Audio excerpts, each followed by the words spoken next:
Mali kunnafoni jabarani najɛbaaw an bɛ aw bɛɛ lajɛlen fo y'an fɔ aw sigiyɔrɔ la Mali kɔnɔ yan ka taa se Mali kɔkan o ma bi ye sibiri ye janvier kalo tile 7 san 2023 sibiri tɛmɛnen an ye masa rahamani deli ko ka bi sibiri ni ka o yirana alhamdulilahi rabil alamina masa rahamani ye bi sibiri don ye ni ka o yirana ko kura an bɛ masa rahamani fo o la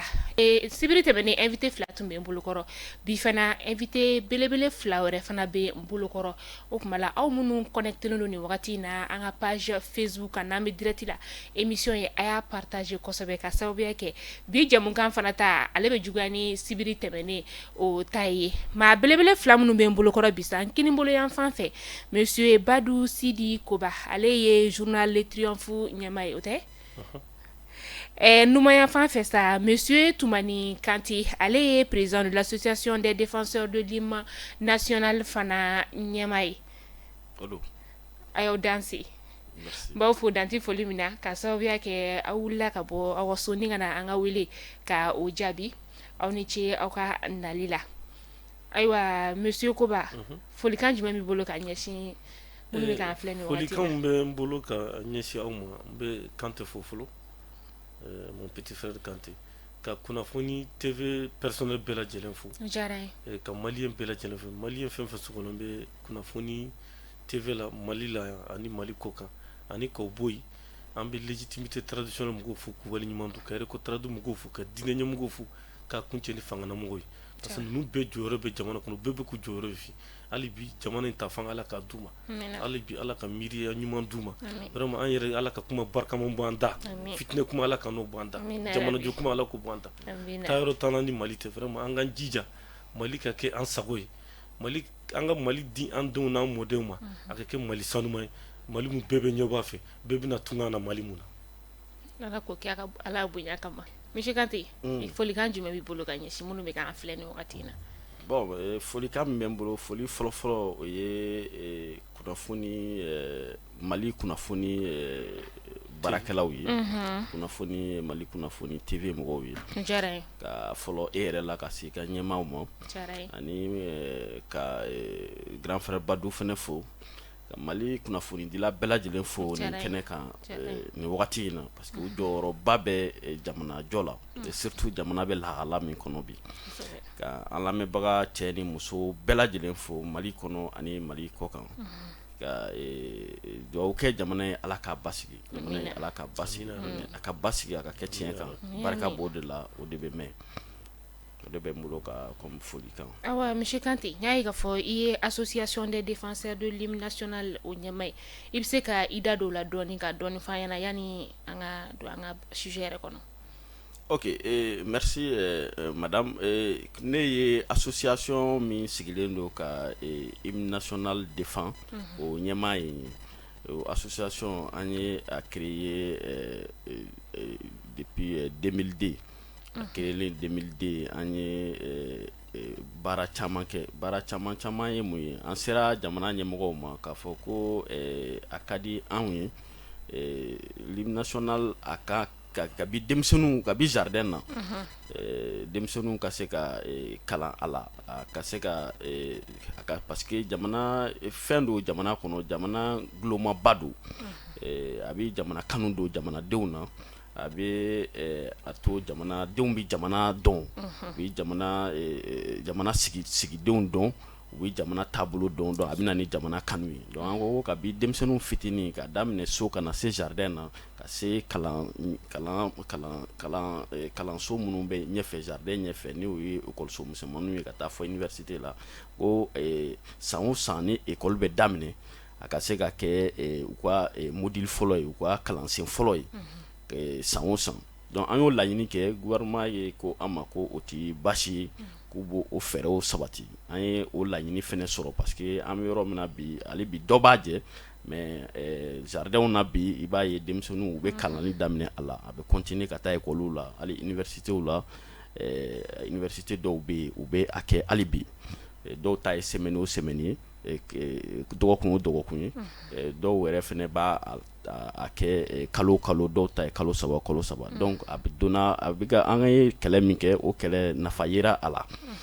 o kɔfɛ an ye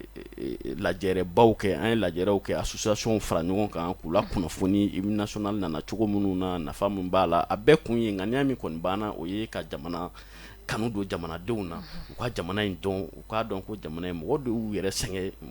sɛgɛn ka jamana in ka yɛrɛma hɔrɔnya ɲini k'an se nin yɔrɔ in ma bi. Donc ni olu y'o dɔn, denmisɛnninw minnu ye denmisɛnninw, n'an y'o dɔn bi, a b'a to an bɛ ba don an ka jamana na, an bɛ ba don an yɛrɛ la. Donc an bɛ o baara de kan hali bi, o bɛ ka continuer, an bɛ association, an bɛ se u ma, tɔnboloba minnu bɛ yen, parti politique minnu bɛ yen, an bɛ se u ma, an'u bɛ sigi ka kuma, n'u mago bɛ, an b'a f'u ɲɛna formateurs b'an bolo, u bɛ se ka na hymne national ka a sigidenw bɛɛ lajɛlen ta, k'a walawala u ye, u k'a faamu, o ye, et puis u ka tila ka a lase u ka tɔnden tɔ minnu bɛ jamana kɔnɔ ani jamana kɔ kan. Donc an b'o baara kɔni kan, o baara tɛ jɔ, o ye baara bada ye, an bɛ min kan an ka taabolow la. O la an bɛ se k'a fɔ kabini san 2020 ani kabini 2002 ka na se sisan ma, aw ye laɲini minnu kɛ caman sabatira a la. Caman sabatira a la, mais ale bi dɔw fana bɛ a jɛ parce que baara si tɛ baara min fana bɛ dafa. Dɔw bɛ a jɛ, gouvernement bɛ ka ta kɛ, association kɔni tɔnbolo minnu bɛ yen, u ka parce que ni tɔnbolow ma an wele, i b'a ye anw yɛrɛ bɛ se tɔnbolow ma. Bon an bɛ gɛlɛya minnu sɔrɔ a kɔnɔna la, o ye tɔnbolo dɔw bɛ yen u b'a fɔ k'u ma pɛrɛn a kama, ani bon ni an sera tɔnbolo dɔw fana ma, i b'a ye k'a fɔ ni tɔnbolo mɔgɔ hakɛ ye mɔgɔ 20 ye, par exemple i bɛ taa sɔrɔ a mɔgɔ 20 bɛɛ t'i ye, i bɛ taa sɔrɔ mɔgɔ 5 mɔgɔ 10 bɛ ye. Donc mɔgɔw an ye a jateminɛ k'a fɔ mɔgɔw tɛ wagati di u yɛrɛ ma ka u consacrer nin baara in kan. Donc o gɛlɛya kɔni bɛ an kan, an mago bɛ hali bi mɔgɔw ka se an ma, mɔgɔw ka an ɲini ka an bɛ baara min na an ka ɲɔgɔn dɛmɛ a la, parce que ŋaniya fila tɛ an na ka se ka Mali dɔn, ka se ka Mali minɛ, ka se ka Mali sankɔrɔta. Donc an bolo o kɔni bɛ tɛmɛ ni jamana yɛrɛ sigilen don guloma minnu kan, olu ka ɲini k'u dɔn. Donc an b'o baara kan, o baara fana an na se jɛkuluba wɛrɛw ma, ni o société civile jɛkuluw ye, an b'o jɛkuluw kɔnɔna la. Donc hymne national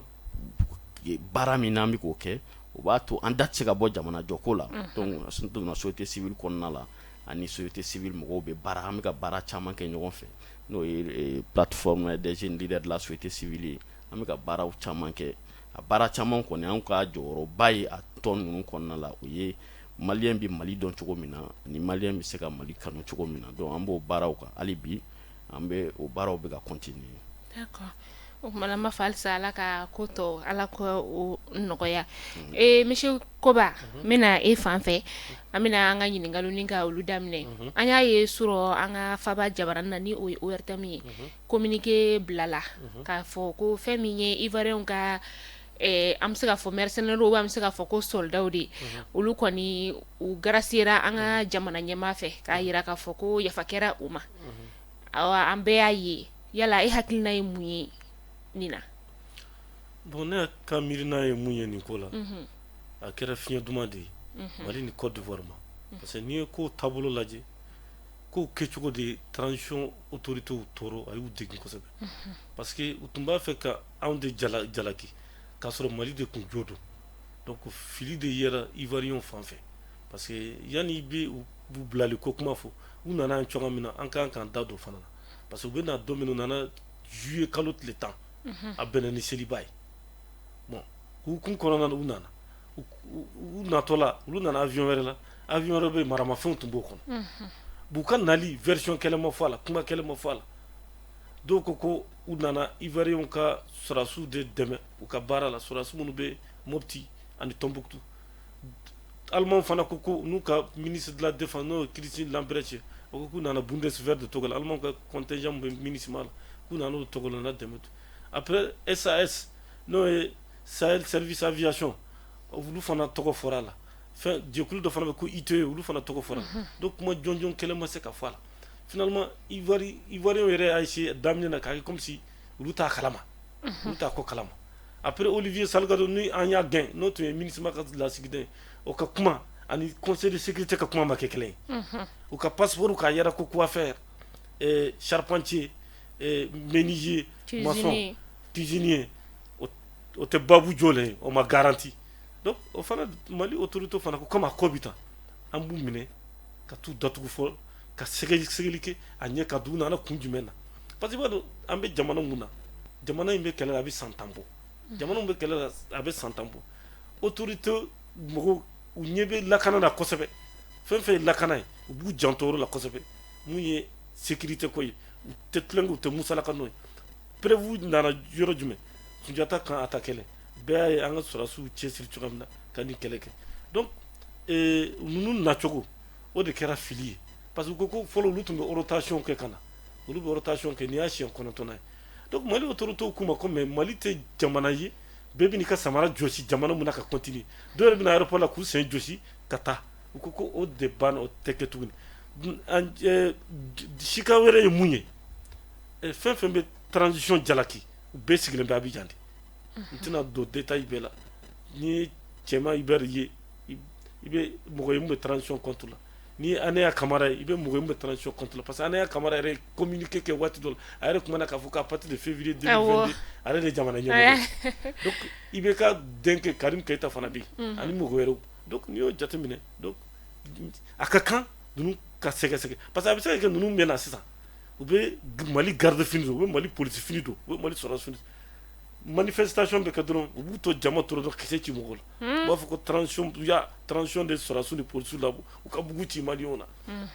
a bɛna wolo mun na Ala dɔrɔn de b'a dɔn donc o bɛɛ kɛlen kɔfɛ an ka autorité mɔgɔw ko bon nin ko bɛ cogoya min na an b'a bila sariya ka bolo kan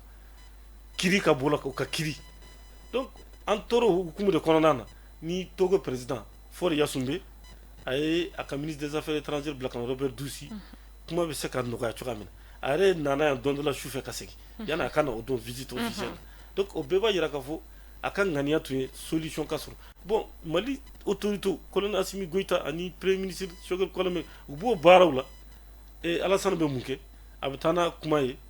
Bruxelles a bɛ taa n'a kuma ye Paris Macron fɛ bon o de y'an ka autorité tɔɔrɔ parce que an ni France tɛ ɲɔgɔn kan fɔ parce que an y'a jateminɛ k'a fɔ ko France ka kɛwalew an ka jamana ninnu na wale cɛjugu de don et puis farafin ko de don farafin jamana fila de bɛ ɲɔgɔn na n'a bɛ ɲɛnabɔ a kan ka ɲɛnabɔ farafin capitale dɔ la o de ka kan donc o hukumu kɔnɔna u y'u tɔ la tuguni Alassane ni la Guinée Bissau tɛgɛrɛ dɔnna ye Umaru Sisoko Embaló Souleymane Kɔnɔfuruba ye u ka ɲɛmɔgɔ ye u taara n'a kuma ye conseil de sécurité la ka taa kuma fɔ Antonio Guterres ye o wɔɔrɔla mun na Abdoulaye Maïga n'o ye premier ministre par intérim ye a waati ni o ye ministre d'état ye bi ministre de l'administration territoriale o y'a yira a ka discours la o y'a yira k'a fɔ a tɛ kɛ ten a y'u jaabi ko ɲuman de la mais sisan comme u y'a faamu k'a fɔ ko nin problème tɛ se ka ɲɛnabɔ ni farafin jamanaw ni ɲɔgɔn cɛ tɛ donc u nana finalement nana kuma ye aw ma y'o dɔn Tɛnɛ Birama Watara photocopie n'o ye ministre de la défense n'o ye Alassane dɔgɔnin yɛrɛ yɛrɛ a wolo dɔgɔnin o nana yan Fidel Sarasoro n'o y'a ka chef de cabinet o nana yan donc Robert Dussé n'o Togo ministre des affaires étrangères o faral'u y'u kan u nana yanni olu ka na président dɔw nana a ma ɲɛnabɔ Adama Barrow nana n'o ye Gambie président Nana Akufo-Addo o nana n'o ye Ghana ɲɛmɔgɔ ye o kɔfɛ Julius Maada Bio n'o ye Sierra Leone président o fana nana donc o bɛɛ b'a yira k'a fɔ ko in kun gɛlɛyara kosɛbɛ mais ninnu ka nali ani u ye kuma fɔ cogoya min na k'a yira k'a fɔ ko ni problème tɛ se ka ɲɛnabɔ ni bɛn ma ni kɛlɛya ma kɛ Mali ni Côte d'Ivoire cɛ donc o hukumu de kɔnɔna na u kirila an ka sariyatigiw y'u condamné 20 ans d'emprisonnement muso saba mun k'u libérera pour des raisons humanitaires olu ta kɛra par contumace avec 2 millions de francs CFA d'amende chacun donc muso ta kɛra je crois million temps passé olu jugé olu ma sɔn ka na tribunal la donc o kɛlen kɔfɛ an ka président fana ko bon comme a ko kɛra u bɛ gracier u ka t'u ka yɔrɔ la donc o bɛ mun de kɔfɔ o la 20 ans d'emprisonnement ko kuma banna non je crois que kuma banna le président est fait gracier parce qu'il est le président du conseil supérieur de la magistrature donc n'ale u gracier ka ban o y'o bannen mais ne bɛ fɛ ka mun fɔ yanni ka bɔ kuma na parce que kuma ma ɲi mɔgɔ kelen ta ne bɛ fɛ ka mun fɔ teliya la n'i ye Mali ni Côte d'Ivoire ta k'a lajɛ jamana kelen de don u ka yɔrɔ dɔ bɛ Poro n'i taara yen i bɛ Senufo Mali i bɛ Senufo Kandi u ka yɔrɔ dɔ bɛ ko Cɔlɔgo n'i taara Senufo Kandi bɛ u ka yɔrɔ dɔ bɛ ko Worodugu Senufo Kandi bɛ n'i nana an fɛ Kɛnɛdugu ani Kaboyila ani Folona Senufo Kandi fana bɛ fo yen donc Mali ni Côte d'Ivoire balimaya de b'u ni ɲɔgɔn cɛ i bɛ taa sɔrɔ dugu dɔw yɛrɛ la tilalen don i bɛ taa sɔrɔ fan dɔ bɛ Mali la fan dɔ bɛ Côte d'Ivoire fɛ mais donc faamuyalikɛla sisan a yɛrɛ k'a fɔ barajuru kelen de b'an ni Côte d'Ivoire ni ɲɔgɔn cɛ jamana kelenw de don donc ni sugu kɛra dɔrɔn dorénavant ni su kɛra dɔrɔn aw ka sigi yiri sun kɔrɔ ka kuma kɛ k'a ban mɔgɔ wɛrɛw kan'u sen to a la aw yɛrɛ ni ɲɔgɔn cɛ aw ka kaba donc nin b'o de kofɔ nin b'a yira fana k'a fɔ ko Mali kɛra jamana ye jamanaw bɛɛ bɛna bonya désormais o b'a yira ka fɔ hali ni siɲɛ wɛrɛ n'a ko bɛ maa min kɔnɔ o b'i hakili to i yɛrɛ la an ka jamana ɲɛma a y'a yira ka fɔ ko fininɔgɔ a bɛ ko sokɔnɔ de donc farafinna mana kɛ cogo cogo a ka kan anw de ka jɛ ka sigi an ka kuma an ka jamana ale tɔgɔ la Monsieur Kante e hakilina ye jumɛn ye bon hakilina min bɛ ne na grand frère ye a walawala ni an ka jamana ye kuma jamana don ni ko kuma sigikafɔ jamana don bɛn jamana don ni ye anw ni Côte d'Ivoire fɛnɛ lajɛ an bɛɛ ye jamana kelen an bɛɛ ye dugukoloba kelen an bɛɛ bɛ ɲɔgɔn sɔrɔ o kɔnɔ an bɛ frontière la an bɛ an ka jamanaden caman fɛnɛ taara sigi Côte d'Ivoire depuis lawalew la donc an bɛ fɛn caman kɛ ɲɔgɔn fɛ an ka fɛnw gulonnen don ɲɔgɔn na donc n'i y'o jateminɛ o jamanaw ti jamana ye jamana minnu kan ka bila ɲɔgɔn na mais ni anw bɛ kɛlɛ kɔnɔ kɛlɛ min ni a bɛ san 10 bɔ ni o ye terrorisme kɛlɛ ye o bɛ anw kan an kelen bɛ ka an kɔ da o la o kelen bɛ k'an sɛgɛn donc ni o nana o terrorisme kɛlɛ nana fɔ ka an ka jamana yɛrɛ sigi senw fɛnɛ ka nɔ bila a bɛɛ la dɔw wolokotora dɔw bɔr'u cogo la o nana an tɛna se camancɛ fanga kɔnɔna la donc n'an b'o camancɛ fanga kɔnɔ laɲini min bɛ anw na fɔlɔ bi an ka jamana ɲɛmɔgɔ ni jamanadenw na o ye basigi bɛ se ka sɔrɔ cogo min na ni basigi nana an ma sɔrɔ k'a ɲɛsin taaɲɛ ma ni o ye développement ye bon maintenant ni o ye lakana ko min bɛ yen mɔgɔ minnu bɛ jamana ɲɛma bi lakana dɔnbagaw don ni mɔgɔ nana don o jamana kɔnɔ ni maramafɛnw ye a tigi ma yamaruya diyagoya de don a tigi fɛnɛ ka kuma bɛ caya diyagoya a tigi ka a ka se ka minɛ k'a don bɛrɛ la k'a ɲini k'a dɔn a nana kun min na donc je crois o de baara kɛra donc an sigilen kun don ni nin fɛnɛ ye parce que réellement grand frère y'a fɔ ni ko kuma ka se ka ta ka taa yala fɔ diɲɛ ɲɛfɛ ka taa jamana wɛrɛw da don a la an bɛ se ka nin fɔ ka bɛn min fili bɛ yɔrɔ minnu na n filila nin yɔrɔ la a ma bɛn donc an b'o filiw bɛ fɔ an bɛ bɛn an bɛ nin ko kun bɛ ban depuis a wagati bon ni olu ma se ka kɛ fɔ kumaw cayara ka mɔgɔ wɛrɛw da don a la ka na ko gɛlɛya donc an ka jamana dun an bɛ fɛn dɔ kan bi ni o ye parce que gɛlɛya dɔw de bɛ an kan gɛlɛya dɔw fɛnɛ de an na se yan bi an bɛ camancɛ fanga min na an bɛ fɛ ka vraiment ka belebele bɔ gɛlɛya ninnu na donc o belebele bɔ gɛlɛya ninnu na olu ti taa taabolo kura dɔw kɔ o ti taa ni hakilina kura dɔw ye ni hakilina kura dɔw tɛ o dɔ ye ka jamana ka se ka nin kura don jamana na ni ko i bɛ nin kura don jamana a ti taa sariya kɔ sariya jɔ senba bɛ a la donc ni ye hali an ka constitution lajɛ sariya jɔyɔrɔba bɛ an ka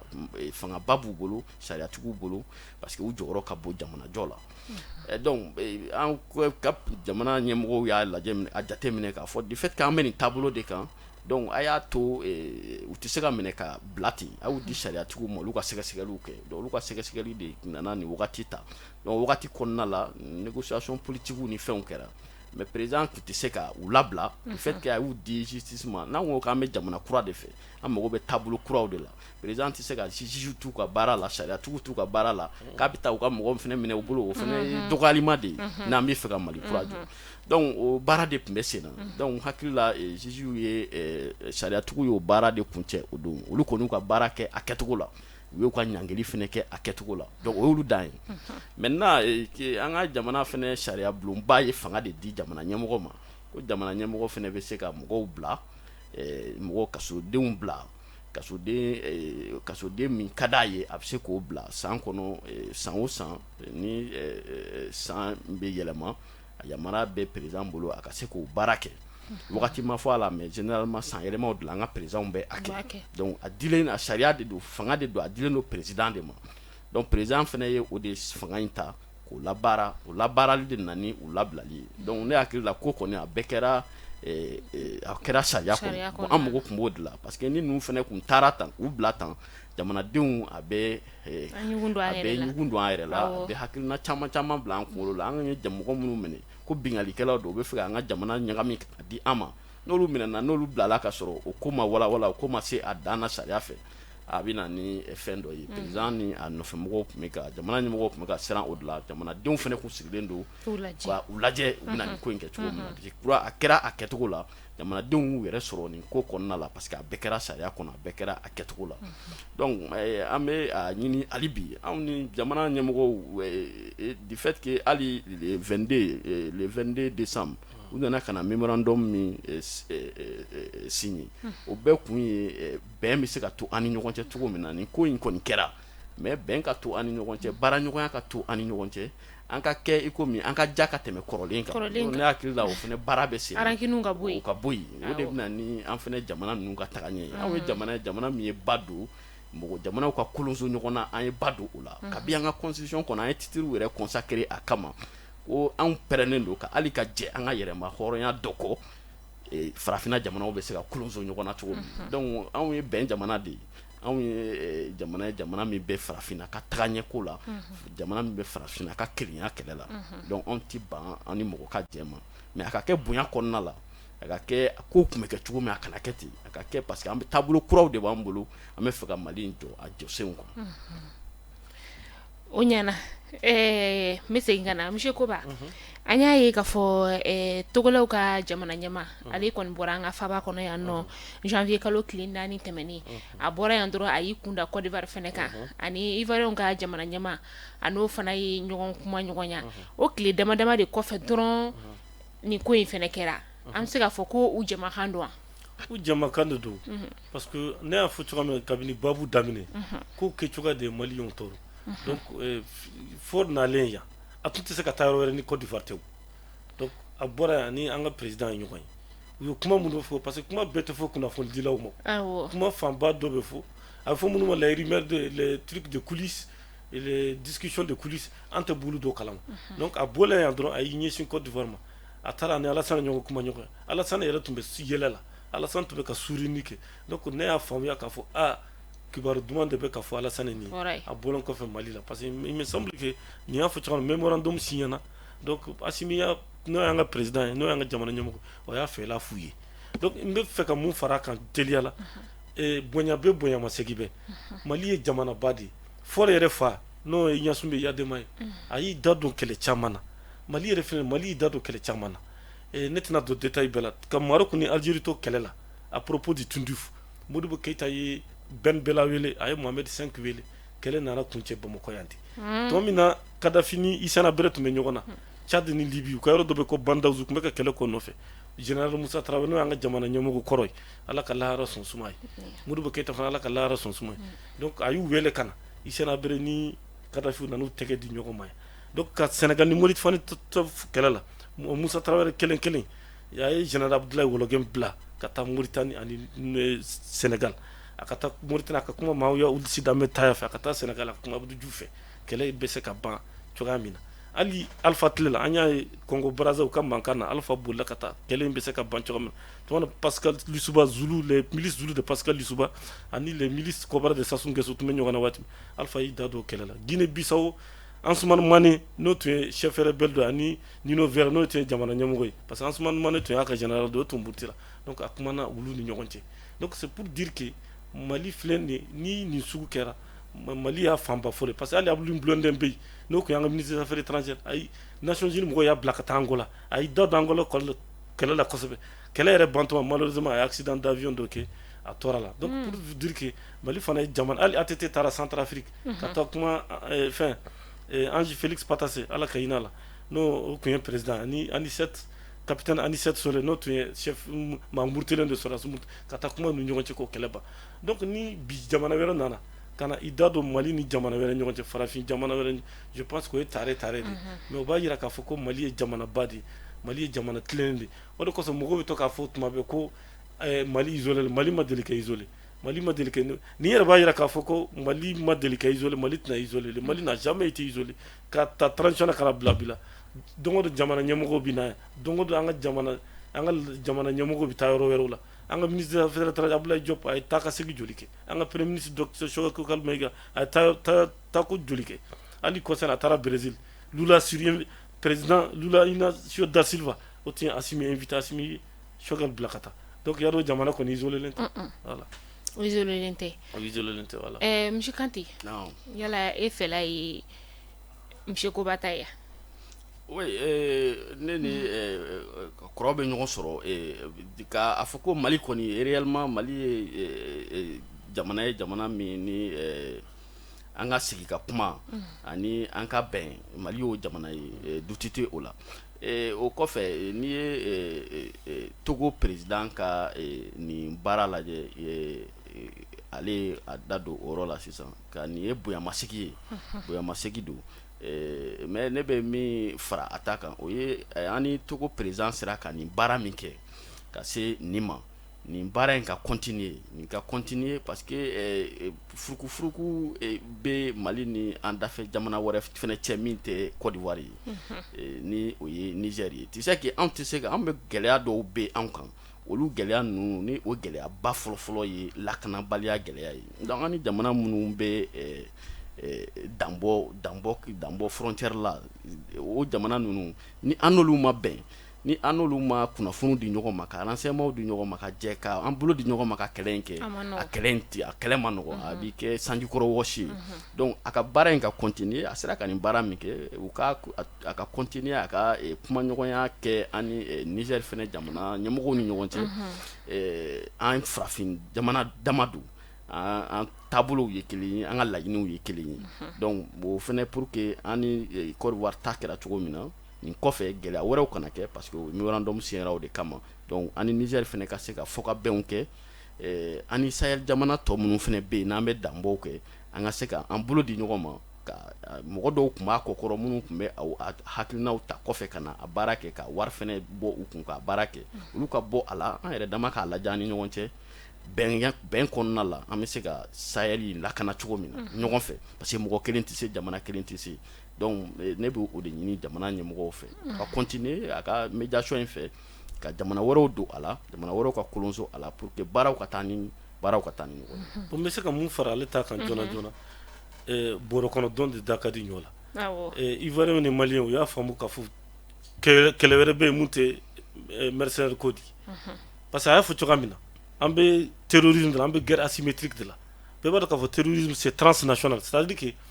u bɛ bɔ Niger ka na tiɲɛni kɛ Mali la ka bɔ Mali la ka taa tiɲɛni kɛ Burkina u bɛ bɔ Burkina ka taa tiɲɛni kɛ Togo u bɛ bɔ Burkina ka taa tiɲɛni kɛ Benin kɔsa in na a bɛ fɔ minnu ma pays côtiers n'u ye Badayan Kɔgɔjiyanfan jamanaw u y'a faamuya k'a fɔ ko gɛrɛntɛ bɛ ka gɛrɛ u la parce que u ye attaque caman kɛ Benin u ye attaque caman kɛ Togo o de kosɔn don il y a eu l'initiative Dakar a fɔra ko sɔrɔdasi 10,000 bɛna déployer zone ninnu na ka na jamana ninnu dɛmɛ minnu bɛ kɛlɛ la donc nin b'a jira k'a fɔ ko Côte d'Ivoire ni Mali u y'a faamuya k'a fɔ terrorisme de kan ka kɛlɛ donc n hakili la Burkina b'o dynamique de kan d'ailleurs Mali ni Burkina yɛrɛ u ye u bɛ ka kow kɛ ɲɔgɔn fɛ hali o don ne y'u ka documentaire lajɛ Mali sɔrɔdasiw ani Burkina sɔrɔdasiw u ye ɲɔgɔn sɔrɔ dugu dɔ la ko Seba u y'u ka fɛnw kuncɛ vraiment c'était tellement bon c'est à dire i yɛrɛ b'a dɔn f'i bɛ i nimisi bɛ wasa quoi donc ne b'a bolo jamanaw u y'a faamu k'a fɔ ko kɛlɛ mun kan ka kɛ o ye nin kɛlɛ de parce que tant que ni sécurité ma na musow tɛ se ka taa sugu la k'u bɛ taa nanfɛnw feere cɛw tɛ se ka taa ba la k'u bɛ taa mɔni kɛ denmisɛnninw tɛ se ka taa école la école so joli datugulen don maître joli bɛ yen u tɛ se ka taa denmisɛnninw kalan donc n'i ye o bɛɛ jateminɛ fɛn bɛɛ jɔlen don donc lakana in fo de ka sabati lakana in tɛ se ka sabati f'an k'an bolo di ɲɔgɔn ma an farafin jamana damaw ka nin kɛlɛ kɛ sinon mɔgɔ wɛrɛ tɛna nin kɛlɛ k'an nɔfɛ la preuve Serval Barkan Takuba u ma se ka fɛn ɲɛ an ye u y'u ka kasaw kuru ka taa n'u sen fila ye k'an a tɔ an bolo yan. An bolo a kɛra ten tɔ Monsieur Kanté n bɛna e fan fɛ alamisa tɛmɛnen na an ka jamana ɲɛmaa n'o kolonɛla Asimi Goyita ye a ye Bamakɔ tu tigɛbɔ fo ka taga se an ka diinɛ tigilamɔgɔw ni lalatigiw ma a y'olu bisimila kulubakaw olu fɛ yen nɔ a yɛrɛ daga yɔrɔ la yen a kumana fɛn caman kan kalanko gɛlɛya min bɛ jamana kɔnɔ nin wagati in na a y'i da don a caman na a ka nin kuma in bɛɛ kɔnɔna la e sera ka mun de t'a la. Merci jamana ɲɛmɔgɔ ye an ka laadatigiw ni diinɛ ɲɛmɔgɔw ni société civile ɲɛmɔgɔw a y'u bisimila o ye fɛn ye laada don an fɛ yan a bɛ san 10 bɔ bi san o san président jamana ɲɛmɔgɔw bɛ nin de kɛ u bɛ nin mɔgɔ ninnu u b'u invité k'u reçoit ka kuma di u ma o hakilina ye min ye hakilina min b'u la jamana bɛ ka mara cogo min na hakilina min b'u la ni o ye ka hakilina di jamana ɲɛmɔgɔw ma jamana yɛrɛ bɛ yɔrɔ min na lahala minnu na k'o ɲɛfɔ jamana ɲɛmɔgɔw ɲɛna ani ka tila ka conseil d'u ma ka taabolo minnu ka di olu yɛrɛ ye k'o ɲɛf'u ɲɛna président fana bɛ jamana fana lahala fana f'u ɲɛna ani fɛɛrɛ min b'a bolo k'o fana f'u ɲɛna donc fɛn do fɛn min bɛ kɛ san o san n'i ye ɲinanta in lajɛ i b'a ye k'a fɔ président ka ne ye min ta président ka kuma kɔnɔna la n ye min ta fɔlɔ minnu taara n'o société civile ni laadatigiw ka kumaw kɔnɔna la i b'a ye k'a fɔ ko bɛɛ ko sɔnnen don a ma ko jamana bɛ taabolo min na bi taabolo min ni a kan ka fo a kan ka dɛmɛ parce que jamana in an bɛ yɔrɔ min na bi n'an m'a dɛmɛ ka bɔ nin kɔnɔ ni ko wɛrɛ donn'a kɔrɔ an bɛɛ b'an yɛrɛ ɲini parce que an bɛ an dan na ni donc an bɛɛ jagoyalen don k'an bolo di ɲɔgɔn ma ka ɲɔgɔn dɛmɛ tiɲɛ kan ni baara kɛcogo ɲuman kan an ka se ka bɔ nin wagati kunkurunin kɔnɔna la donc jamana ɲɛmɔgɔ ka discours la a ko a ka kuma ka ni ninnu ka sigikafɔ la a ko ne kuma min t'a kɔnɔ kumaba 3 don a ko jamana bɛ yɛrɛma hɔrɔnya kɛlɛ min na ko o kɛlɛ ye kɔni olu bɛ o de kan olu bolo bibi na o ye jamanadenw ka laɲini de ye donc o yɛrɛma hɔrɔnya kɛlɛ ko o bɛ kɛ fo ka taa se a dan na n'u dɛmɛna o baara la o ye fɛn fɔlɔ a ko filanan fɛnɛ o ye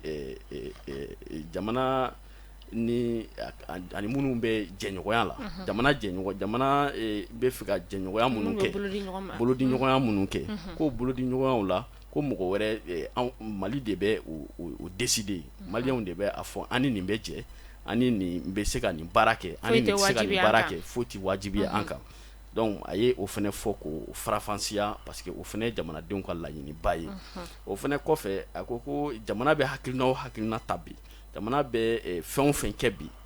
o fɛnw a bɛ kɛ ni a fɛnw kɛli a bɛ kɛ ni jamanadenw hakilina de a bɛ kɛ ni fɛn ye fɛn min ni a bɛ jamanadenw nafa fɛn o fɛn tɛ jamanadenw nafa k'olu tɛ don o la donc fɛn o fɛn bɛ kɛ bi olu fɛ o ye ka jamana in ka se ka jamanadenw hakilina u sago ka se k'o kɛ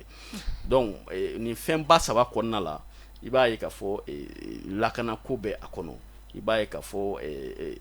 lakana ko bɛ gunda min kan olu yɛrɛ ye cɛsiri minnu kɛ ka minɛn kura minnu san ani u kelen fɔlɔ jamaba tun bɛ yan Faransi tun bɛ yan jamana wɛrɛw tun bɛ yan mais bi ko olu yɛrɛ kelen de bɛ ka taa u ka baaraw kɛ o baaraw kɛli fɛnɛ na k'u ye dankari bingalikɛlaw la bingalikɛla caman na minɛn kuraw sɔrɔla formation bɛ ka kɛ mɔgɔ kuraw bɛ ka ta donc a y'o baara taabolo a y'o ɲɛfɔ u ɲɛna ka tila k'a fɔ ko a yɛrɛ fɛnɛ sigilen don a kan ko gɛlɛya bɛ jamana kɔnɔ ni o ye bɛɛ bɛ ka gɛlɛya min fɔ an bɛɛ sɔnn'a ma k'a fɔ ko gɛlɛyaw bɛ yen o gɛlɛyaw a ko gouvernement fɛnɛ b'i se kɛ a ye fɛn caman fɔ malo sugaro o ye gouvernement ye fɛɛrɛ minnu kɛ ka wari minnu don u musakaw la pour que a ka se ka nɔgɔya jamanadenw ma ka se carburant ko ma a ye o fɛnɛ fɔ gouvernement ye musaka min don o la ani mɔgɔw ka sarako baarakɛlaw ka sarako gouvernement ye baarakɛlaw bɛɛ ka ni a bɛ fɔ o ma ko harmonisation du salaire ka baarakɛlaw ka sara i bɛ baara la ni papier min ni diplôme min ye o diplôme o saraw ka kɛ kelen ye prime kɔni tɛ kelen ye mais saraw ka kɛ kelen ye donc ko o kɛlɛ ko bɛ na ni fɛn min b'a to syndicat ka kɛlɛ bɛ dɔgɔya mankan bɛ dɔgɔya jamanadenw bɛɛ b'u yɛrɛ sɔrɔ jamana la jamanadenw bɛ baara la bɛɛ b'u yɛrɛ sɔrɔ jamana la ni nin taabolo ye donc a ye nin fɛnbaw de fɔ donc fɛnw don bi na fɛn minnu ni an bɛɛ bɛ an yɛrɛ sɔrɔ a kɔnɔna la bon ni kuma lasurunya na i b'a ye k'a fɔ ni kɛwale ni nin baara taabolo minnu bɛ yen gɛlɛyaw bɛ a kɔnɔ an sɔnnen don a ma k'a fɔ an ye laɲini kɛ jamana ka taabolo ka falen an ka se ka jamana sɔrɔ jamana min bɛna wuli k'i jɔ tiɲɛ kan ka se ka malidenw nafa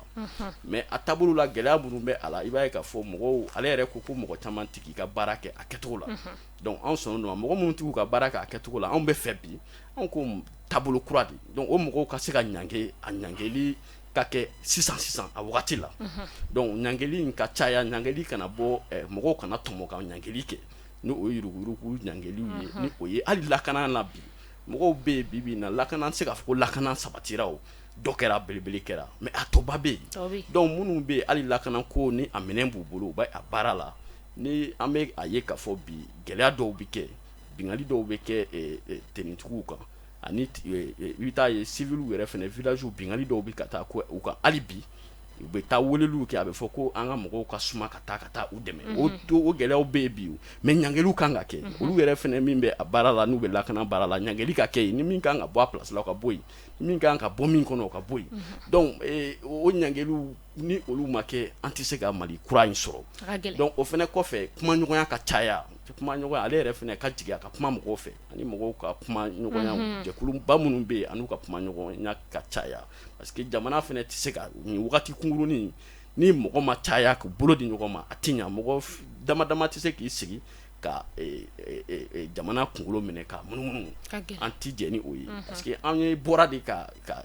an yɛrɛ di mɔgɔw sara an na mɔgɔw ye kɛlɛw kɛ pour que jamana in ka se ka a yɛrɛ sɔrɔ taabolo ka falen donc an b'a ye k'a fɔ taabolo dɔw bɛ yen hali bi o bi jamana in kɔnɔ donc an tɛ an yɛrɛ sɔrɔ o kɔnɔna la laɲiniw kɔni dɔnnen don laɲiniw y'an ka laɲiniw ye mais kɛwale minnu bɛ ka kɛ kɛwale caman bɛ yen an tɛ an yɛrɛ sɔrɔ o kɔnɔ.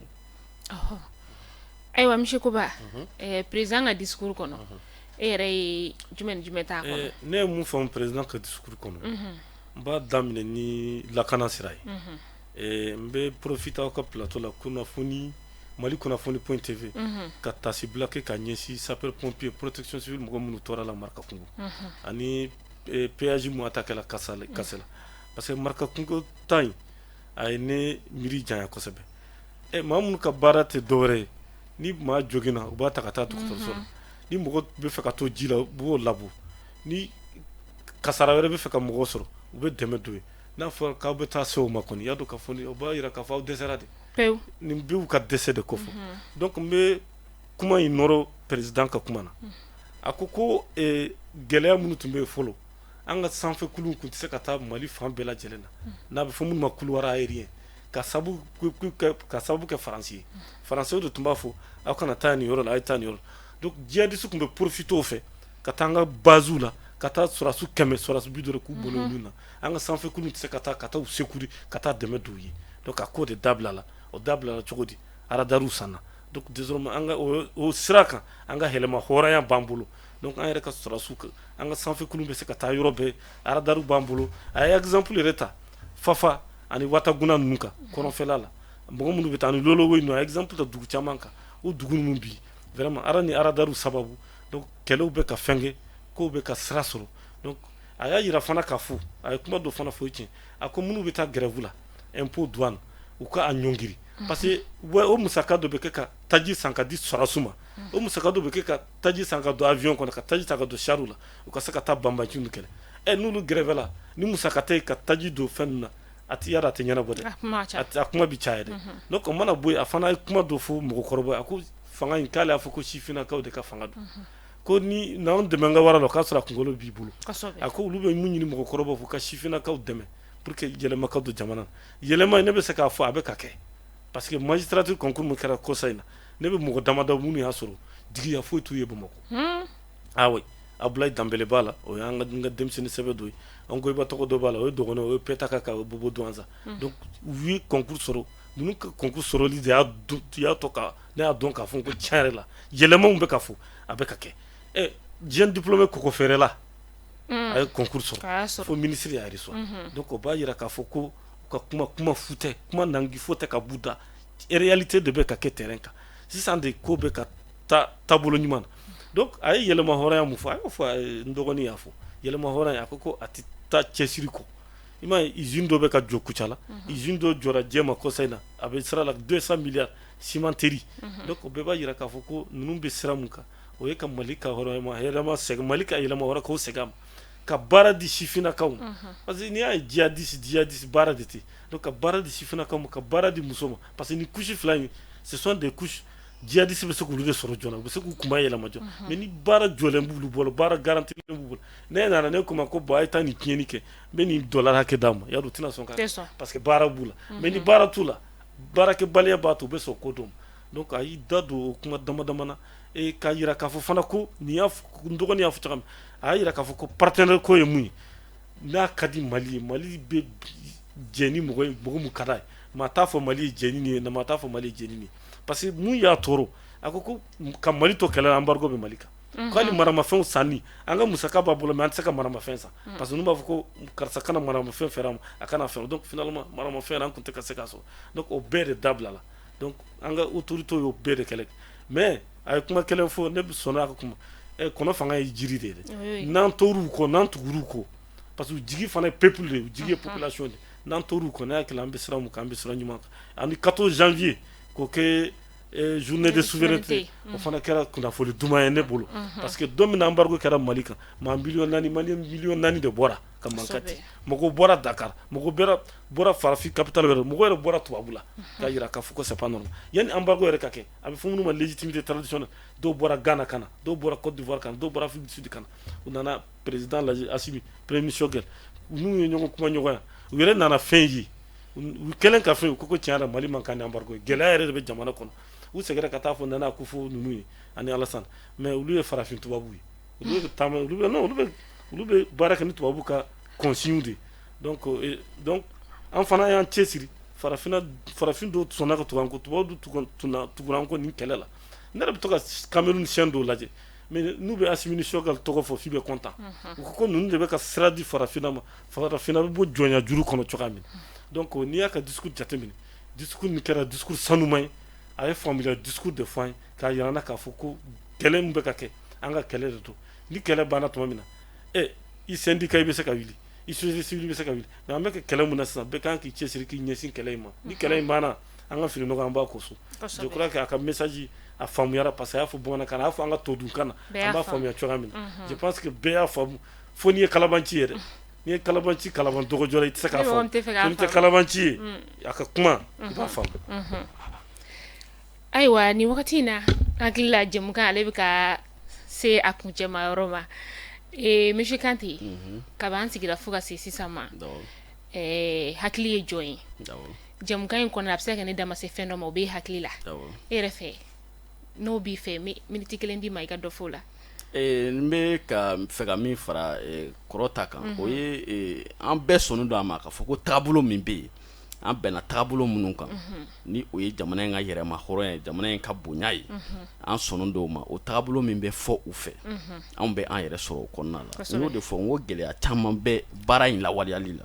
o gɛlɛya minnu bɛ yen n'olu ma o gɛlɛyaw n'an m'a lajɛ ka olu o gɛlɛya ninnu bɔ yen tiɲɛ kan a ti ɲa donc o gɛlɛya minnu dɔ ye mun ye n'i ye lakanako lajɛ ko lakanako tɔ bɛ yen a tɔ bɛ yen donc ni wulikajɔ ka caya hali bi kumaɲɔgɔnya ka caya hali lakanako in kɔnɔna la mais ɲangili ka kɛ lakanako in kɔnɔna la minnu bɛ fauté u ka ɲangi k'a daminɛ a sɔrɔsi kunda ka na a civil kunda minnu ni jihadistes bɛ jɛ la u bɛ minnu fɛ yen ɲangiliw ka kɛ a kɛcogo la o kɔfɛ n'i ye gɛlɛya min bɛ yen jamana in yɛrɛ kɔnɔ bi ni ale yɛrɛ ko gouvernement ye fɛɛrɛbaw tigɛ ka wari musakaw bɔ k'a di mɔgɔw ma u ka se ka na ni balo ni fɛnw ye k'a di mɔgɔw ma nɔgɔya la ko o mɔgɔw dɔw bɛ yen u tɛ ka u ka baara k'a kɛcogo la mais munna u tɛ ɲangi donc u ɲininkali ka kɛ Mali kura tɛ se ka sɔrɔ ni nin fɛn ninnu ma kɛ ni bɛɛ m'i jɔ i jɔyɔrɔ la a tɛ ɲa ale yɛrɛ ko bɛɛ k'i jɔ i jɔyɔrɔ la donc bɛɛ k'i jɔ i jɔyɔrɔ la ale de ta ye bi jamana b'ale de bolo ale de bɛ se ka a fɔ bi a ye ɲangili kɛ a kɛcogo la jamana tɛ se ka jɔ mɔgɔw ka jamana nafolo ka bɔ mɔgɔ dɔw k'u sigi k'a dun ani minnu bɛ yen an b'a dɔn k'a fɔ corruption ko min bɛ fɔ la a ma ban a bɛ sen na hali bi donc hali o corruption ko minnu bɛ yen mɔgɔw kana bɔ mɔgɔ la mɔgɔw minnu ye a dun ani minnu bɛ k'a dun u ka minɛ u don bɛrɛ la an k'a ye k'a fɔ u minɛna nin de la donc u bɛ nin de fɛnɛ lahala kɔnɔna la an b'a dɔn a dɔw bɛ ka kɛ mais hali bi caman ka fara a baara kan n'i ye grand frère recrutement ko min fɔ recrutement ko la mais n'i ye fonction publique n'i ye magistrat ta in lajɛ ma gɛlɛya ye a la ni ma gɛlɛya ye o kɔnɔna la mais kanam ta kɛra an ɲɛna yan o kuma cayara mais foyi ma bɔ a la polisiw commissaires ta kɛra yan ale yɛrɛ taara olu ka bɔli la o kɛra an ɲɛna yan donc o kɔfɛ enseignement supérieur ta o mankan bɛ sen na o ko bɛ hali tribunal la bi donc fɛn dɔw bɛ yen bi hali bi an b'a fɔ a bɛɛ ka ɲi mais ɲangiliw ka kɛ kow ka sɛgɛsɛgɛ ka ɲangiliw kɛ ka mɔgɔw bila u ka hakɛ kɔnɔna la ni justice sociale ni an m'a lajɛ ka mɔgɔw bila u ka minɛn kɔnɔna la furukufuruku bɛ caya ni furukufuruku cayara an bɛ na ni gɛlɛyaw ye jamana in bɛ lahala min kɔnɔ wagati kunkurunin de transition ye fo mɔgɔw ka ɲɔgɔn faamu baara taabolo la ka baara kɛ tiɲɛ kan ni o kɛra a b'a to an bɛ se ka Mali kuran gulonmaw sigi an mago bɛ gulonmaw de la usine minnu filɛ nin ye bibi in na usine ninnu ye donjankow de ye fɛɛrɛw don donjankow don bi kɔngɔ bɛ maliyɛn na bi gɛlɛyaw bɛ bɛɛ b'a dɔn k'a fɔ ko baloko ma sabati ɲina mɔgɔw bɛ balo mɔgɔ miliyɔn 4 ni kɔ de bɛ balo kɔɔri la kɔɔri gɛlɛya ko donna kɔɔri la engrais ma sɔrɔ et puis bana donna kɔɔri la donc ni gɛlɛyaba minnu bɛ yen wari dun taara k'a don subvention na ko ka subvention état ye engrais subventionné for plus de 17 milliards o wariw taara min a gɛlɛya bɛ a fɛnw bɛ min dɔn ɲangir'a la donc an tɛ se k'an sigi k'an bɛ o kumaw mamu ka ɲɔgɔn dɛmɛ anw de bɔra k'a fɔ ko fanga dɔ tun bɛ yen a tagacogo man ɲi an ye nin fɛnw fɔ ko u man ɲi donc bi n'a nana an yɛrɛ sɔrɔ a kɔnɔ bi a kan ka fɔ a ka kɛ cogo min na a kan ka fɔ ten n'an y'a bɛɛ mamu a bɛ taa to an bɛna taara ka taa élection kɛ a élection tɛ kɛ élection ɲuman ye an bɛna jamana mɔgɔ min sigi jamana kɔnɔ an bɛna kungo de ta k'a d'a tigi ma an bɛna ɲɔgɔn walaki daminɛ jamana in tɛna a yɛrɛ sɔrɔ an mago tɛ o la. ayiwa monsieur Koba jɛmukan bɛ ka se a kuncɛma yɔrɔ ma. ayiwa ne bɛ fɛ ka mun fara ale ta kan parti politique dɔw wulilen don k'a fɔ ko musaka ka d'u ma c'est vrai musaka kan ka d'u ma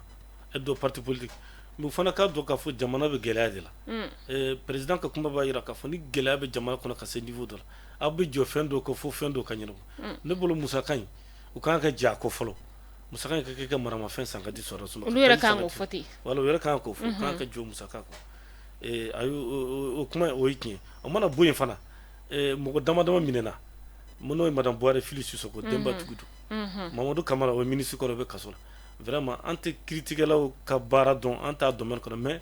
ne bolo an bɛ état de droit de la Mali kura mun fana an b'o Mali kɔnɔ vraiment ka kiiri n'a sɔrɔ u nɔyara tiɲɛni na u ka jangi n'a sɔrɔ u ɲɛ ma ye tiɲɛni na fana u ka bila donc o mana bɔ yen mun ye usine ko ye usine joli c'est bien c'est une très bonne chose a ka ɲi mais usine joli dɔrɔn tɛ o minnu bɛ baara kɛ usine na n'u bɛ usine minɛnw n'a fɛnw suɲɛ yɔrɔ a tɛ ɲɛnabɔ a tɛ ɲɛnabɔ tiɲɛni bɛ taa fɛ ani jagokɛlaw ta a y'a fɔ souvent état bɛ fɛn dɔ subventionné i bɛ taa sugu la i bɛ taa sɔrɔ foyi ma bɔ a prix foyi ma bɔ a la i b'u ɲininka u b'a fɔ ko wari ma se anw ma an ye gaziw ta kuma fɔra k'a fɔ ko fɔlɔ gaziw kun subventionné don mais gazi nin bɛ taa yɛrɛ sɔrɔ Burkina dɔ bɛ taa fara a wari kan donc o bɛɛ fɔra jago fɛnw kuma caman fɔra a la donc ne yɛrɛ bolo n'a ma ɲɛ ko état bɛ subvention d'aw ma an bɛ jamana mun na débrouiller jamana de don an bɛɛ dama ka kan Mali la bɛɛ k'i jɔ i jɔyɔrɔ la bɛɛ k'i jɔ i jɔyɔrɔ la silamɛ jamana don chrétien jamana don hinɛ jamana don vraiment ni subvention dira ko ka dɔ bɔ fɛnw na u ka dɔ bɔ a la a ka di mɔgɔw bɛ se k'a sɔrɔ cogoya min na nɔgɔya la parce que an kana ɲɔgɔn nɛgɛ gɛlɛya bɛ yen koyi gɛlɛya bɛ yen an bɛ cɛsiri de la parce que n'i y'an bɛ ka seri min bi a b'an kɔnɔ sini an bɛna zamɛ sɔrɔ ka dun zamɛ jɛgɛma zamɛ avec cɛbujɛni an bɛna o de dun sini donc o de kɔsɔn an cɛsiri donc u ka taa n'o taabolo ye gɛlɛya minnu bɛ jamana kɔnɔ u k'o lajɛ effectivement a y'a fɔ cogoya min na c'est vrai fɛn bɛɛ tɛ se ka dafa adamaden yɛrɛ ala dɔrɔn de dafalen don donc fɛn bɛɛ bɛ se ka dafa mais hali k'u cɛsiri tiɲɛni yɛrɛ yɔrɔ minnu na n'a ye kanan fɔ n'a ye commissaire ka concours fɔ tiɲɛni yɛrɛ yɔrɔ min na enquête ka kɛ minnu y'a kɛwale jugu ninnu kɛ olu ka minɛ u ka ɲangi u ka kɛ misali ye tɔw ma donc u bɛ transition kɛ u bɛ baara la dɛ mɔgɔ si m'u sɔsɔ u bɛ baara mun na u bɛ baara ɲuman surtout lakana yɛrɛ sira ne yɛrɛ sinsinnen bɛ lakana sira kan mun na parce que ni lakana ma na ni kalata kɛra tan lakana ma kɛ o parti politique ɲɛmɔgɔ kelen de bɛ jama labɔ ka taa monument de l'indépendance la k'a fɔ k'u namara la ko karisa tun man kan ka kɛ président ye transition mɔgɔ de ye nin sugati ka kɛ président ye mankan wɛrɛ bɛ wuli jamana kɔnɔ ala k'an kisi donc parti politique ɲɛmɔgɔ minnu b'a la ko aide parti politique a wari bɛ ka don dɔrɔn na dɔrɔn Bayraktar a dɔrɔn de ka ɲi kosɛbɛ tiriku de b'a feere donc wari bɛ ka don dɔrɔn ni fɛnw na u k'u hakili sigi fɔlɔ lakana kana ni lakana nana fɛnw bɛɛ ba sigira kalata sanumaw bɛ kɛ président bɛ sigi a sigi cogo la député bɛ sigi u sigi cogo la maire bɛ sigi u sigi cogo la maa si tɛna wuli ka mankan ci donc jamana bɛ ba sigi sinon ni an ye élection kɛ nin contexte kɔnɔ sini ma sini dɔ bɛ wuli ka taa monument de l'indépendance ko ninnu de ye président sugati ka vote yɛrɛ ma kɛ mankan wɛrɛ bɛ kɛ fitinɛ wɛrɛ bɛ kɛ Mali mago t'o la an sɛgɛnna ten sa an sɛgɛnna an ɲanina maliyɛn bɛ lafiya de nɔfɛ maliyɛn bɛ basigi de nɔfɛ maliyɛn tɛ foyi fɔ ni lafiya tɛ Cheikh Ala fɔ k'a y'a fɔ ko les Maliens n'aspirent qu'à la paix voilà o diyara n ye awɔ monsieur Kante bon ne ka kuma kuncɛ kuma ye wagati kunkurunin don mɔgɔw ka u muɲu ɲɔgɔn kɔrɔ mais mɔgɔw ka baara kɛ tiɲɛ kan ka daminɛ dugu ma fɔ sanfɛ bɛɛ k'i jɔ i jɔyɔrɔ la bɛɛ kan ka min kɛ bɛɛ k'o kɛ pour que jamana in ka se k'i yɛrɛ sɔrɔ ka a fɔ jamana ɲɛmɔgɔ ɲɛna fanga in sifinnakaw ka fanga don a ye a fɔ a da la a ka se ka a waleya an bɛ k'a kɔnɔ Ameka kono awo ayo président ameki kono comme fanga chifina ka fanga yi ameki kono monsieur Koba kuma kuje kuma aywa a chifina ka fana ku chesiri ku deme ba mun yere parce ambe sambina ni kono ko karam ko korobo en fana mu fo chifina ka wi